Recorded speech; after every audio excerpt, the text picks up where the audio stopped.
Hello, another video. This time we're looking at the front door lock on the P5 Coupe. This, I think, changed designs over the years, and mine's a P5B, so 1967 onwards. And the problem with my car was that the front driver's door, sometimes it would shut really nicely. Barely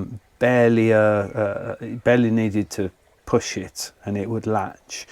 Other times it would bounce open. So I've been looking into what was happening. I thought about adjusting the locks, thought about the door seals. Turns out it was none of those things. This is the lock off my car. I've cleaned it up a bit, which is why it looks quite nice. So this is the front driver's door lock off my car. These two are spares that I had, but these are actually the right hand side rear door lock mechanisms. So this is the front right, these two are rear right. They all work in broadly the same way, and I actually thought that once I'd discovered that it was the lock that was the problem, I actually thought, can I use a rear one, because these are very hard to find. I've basically drawn a blank from everywhere so far.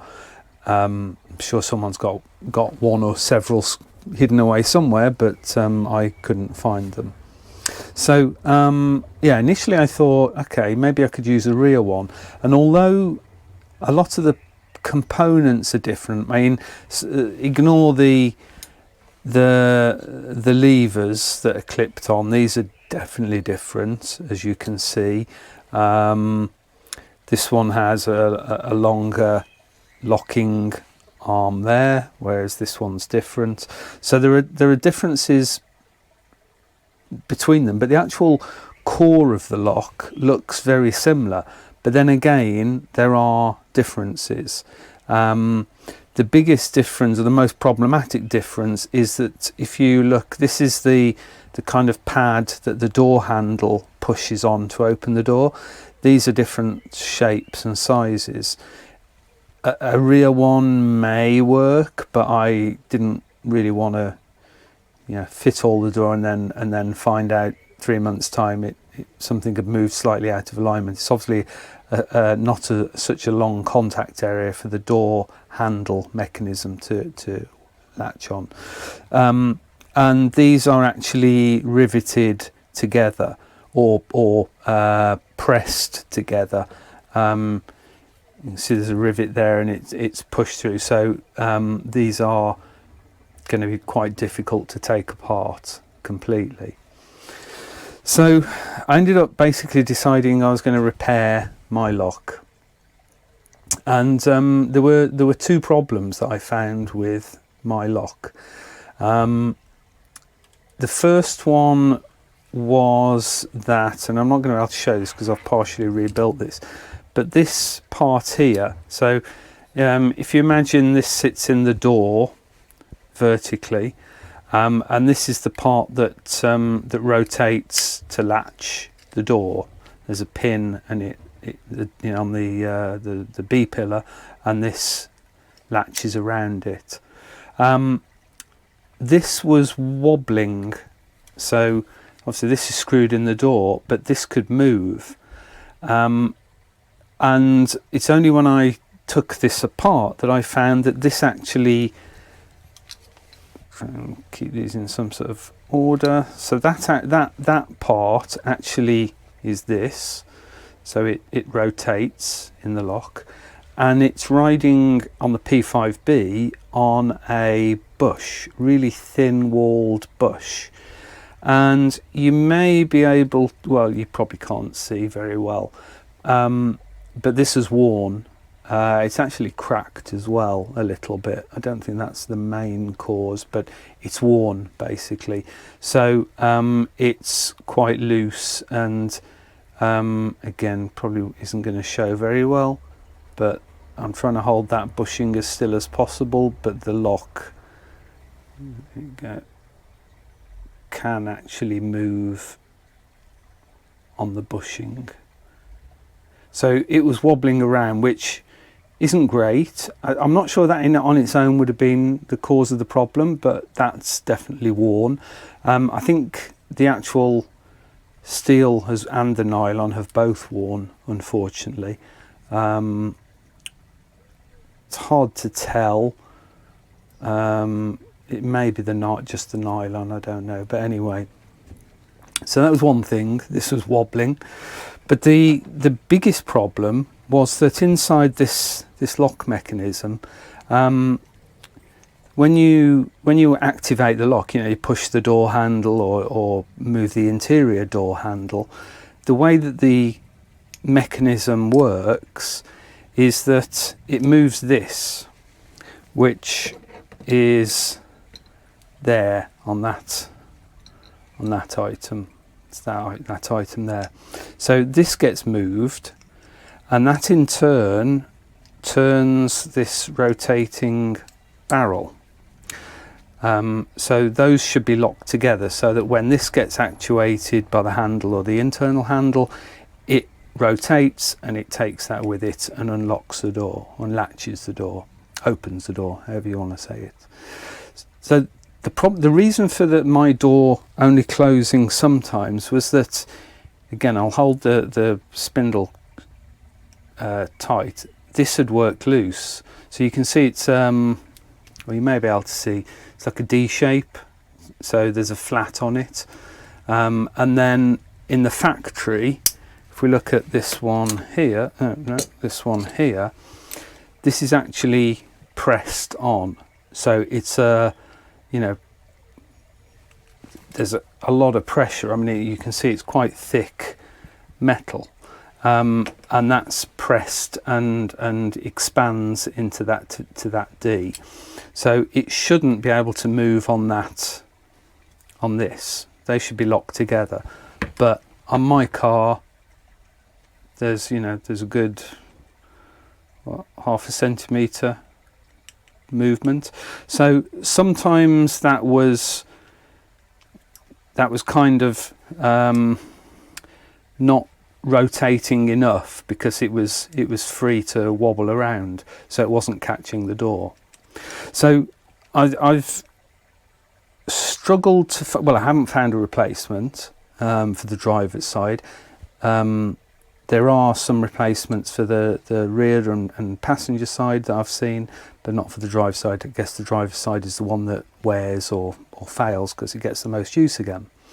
I was looking on the P5 forum, and somebody, wasn't a lot of detail, but someone had rebuilt this, and the biggest problem I was having was how to fix this. So I've had to grind this compressed part off so that I could take this apart.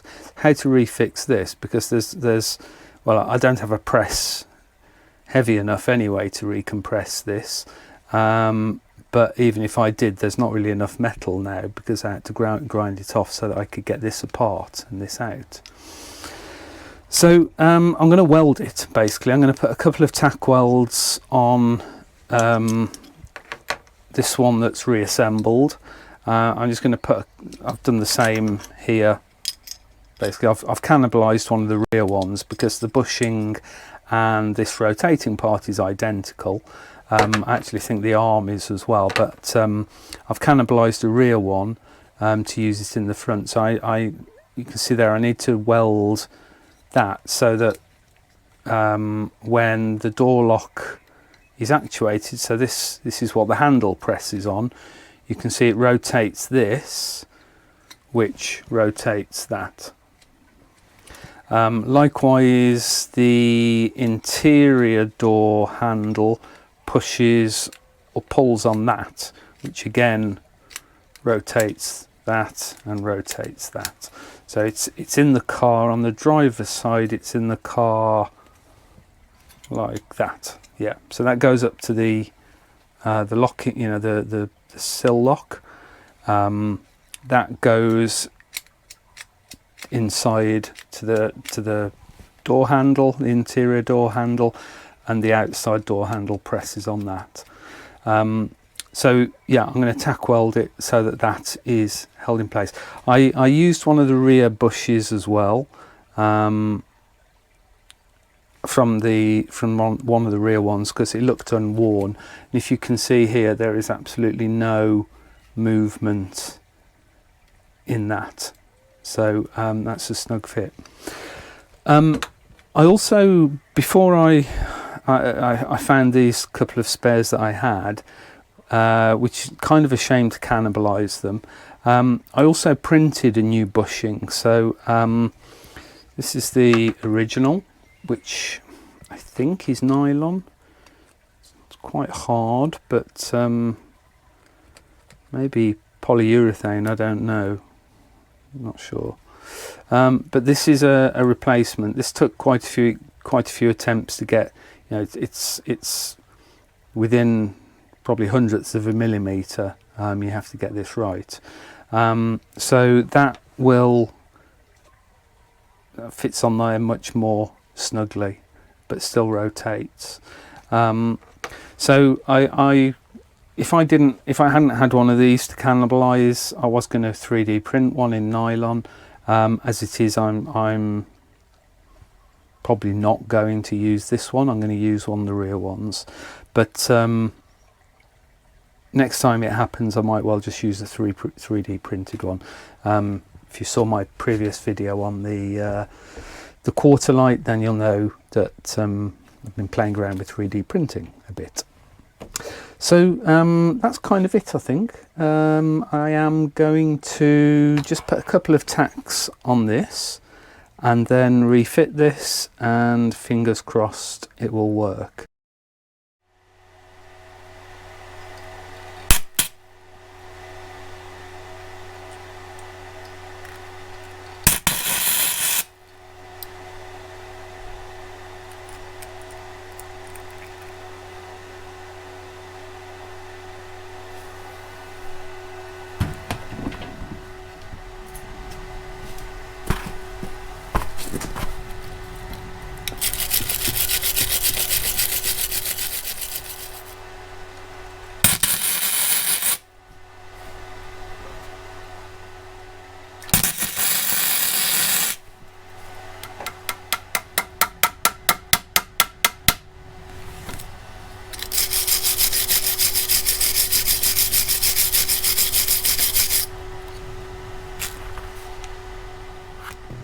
See, I told you I wasn't a welder.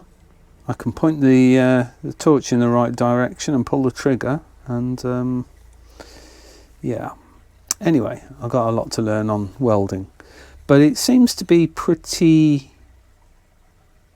well. I think it's penetrated both parts. So I did 2 beads, one side, one the other. So hopefully, well, I think that will hold. It seems pretty well fused together. So yeah, so that now moves as one, and there's no wobble at all in that part. There's no play there. As a wise man once said, grinder and paint makes me the welder I ain't. Back where we started. This has got to go in here. So this is the lock. I've just sprayed it with tactile wax. You can see the beautiful weld there. So from memory, and it was a few months ago that I took this out, you have to kind of get this in at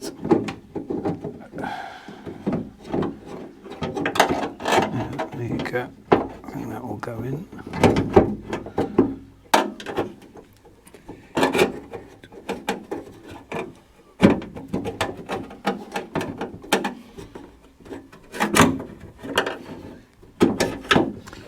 Yeah, I think get it all in the door and then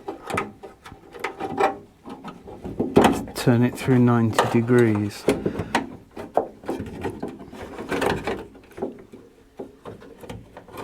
There you go, let's come through the top and then door lock sits in there, and then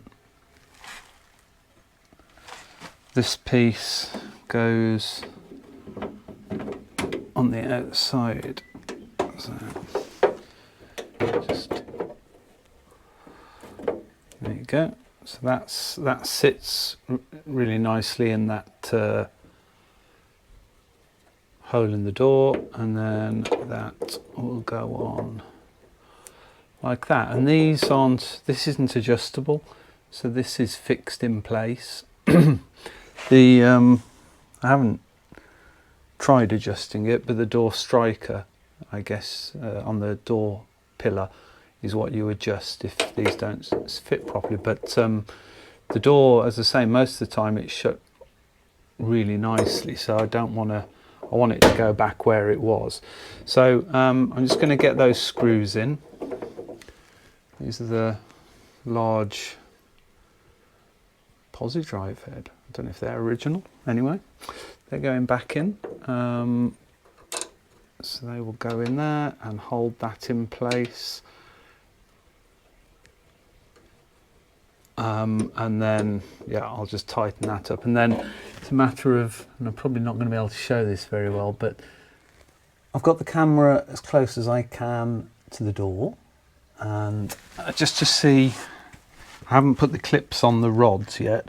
So what you can see there is the door lock, and above that is the back of the door handle. So there's a rod coming down from the door handle to the lock, so that when you lock the door, it basically disconnects the outside push button from doing anything. So at the moment it's locked, and I'm pressing the door handle, and there's not, sorry, pressing the button on the handle, and there's nothing really happening. If I then unlock the door, so you can see both of those rods have now pulled up, and the button at the top of the door has come up. So now when I press the handle, you can see hopefully that the back of the handle is pressing on the latch mechanism, and that is rotating the latch itself. So that seems to work fine. If I just press down on the window, the sill button, that locks it, that unlocks it. So there's a little clip that goes on the back of the actual lock to hold those rods in place, and then there is a clip for the internal handle rod. So I need to get those two clips in, but I'll just move you around here. So that's unlocked. Then if I lock the door, you can see that doesn't move at all, and there is no movement in this at all, but it will rotate really freely. So hopefully get the clips on and then try shutting the door. Exciting stuff. So I've got those two clips on. So that's the internal door handle working, and the external door handle. So let's get and close the door, see how it works. See, that shuts really nicely. It's nicer than the back door. Doesn't require any effort at all. If you can slam it harder, but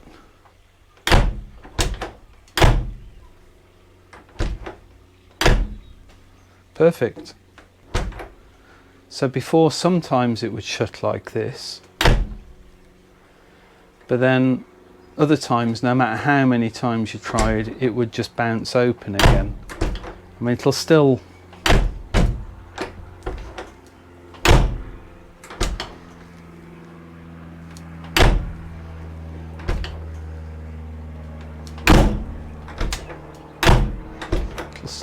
once occasionally, but I think that's just how doors.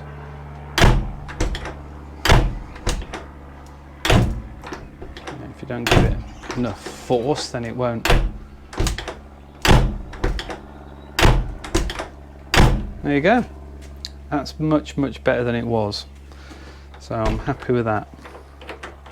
So as I say, what was causing a lot of the trouble was that this was free to rotate. I mean, it'll rotate under spring pressure, but it was loose on the shaft, so sometimes it wouldn't return fully down under spring pressure to grab the striker plate, and also it was wobbling around because the bushing had worn, so there's no movement there, and it shuts great. So all that remains, and I won't video this because you saw this last year, is just put the door back together again. So I'll do that, get the sill trim on, tidy a few things up, and then I think turn the car around, just show you the back, because I've just finished the trim here. So if you can see the sill plate is in. Tell you what, let's just show you here. So the sill plate is in. The new moquette looks really nice. Just looks. Oh, and also I replaced all the fur flex. I don't think I mentioned that before. The old fur flex was horrible, and so I've replaced that along there as well, and in the front. So there, down there, and the front as well. The old stuff, if we have a quick look,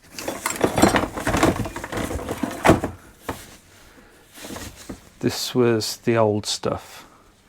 It's really dirty and a bit rust stained, and just that's actually one of the better bits.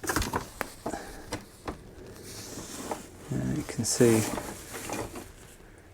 see how that's how it came. That was on the car, that went under that the stainless steel kick plate, so water had got to it and it's just falling apart. So I've replaced all that as well on this side, which was a bit of a pain to do because you have to get the staples out. There's like a rubber tacking strip in the bodywork, kind of in a channel in the bodywork, and then this Furflex staples to that rubber channel. So you need a kind of like a staple gun that's quite strong to get those in. Anyway, they're in.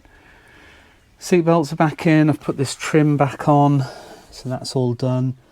I think this is now done, and just need to finish here, and then I think turn the car around. So a few days, start on the other side and finish a few things. So I realised the spill return pipe from the car, from one of the carburetors back to the fuel tank, I haven't replaced that yet because it's over on the near side, left hand side of the car. So this garage, the car's harder to get to that side of things. So I've done the two pipes hoses from the fuel tank to the reserve tap, and then from the reserve tap to the engine. But then spill return goes, I think, alongside along the left hand sill, back to the. So I'm going to do that when I turn the car around. Obviously do that side of the car, the doors. What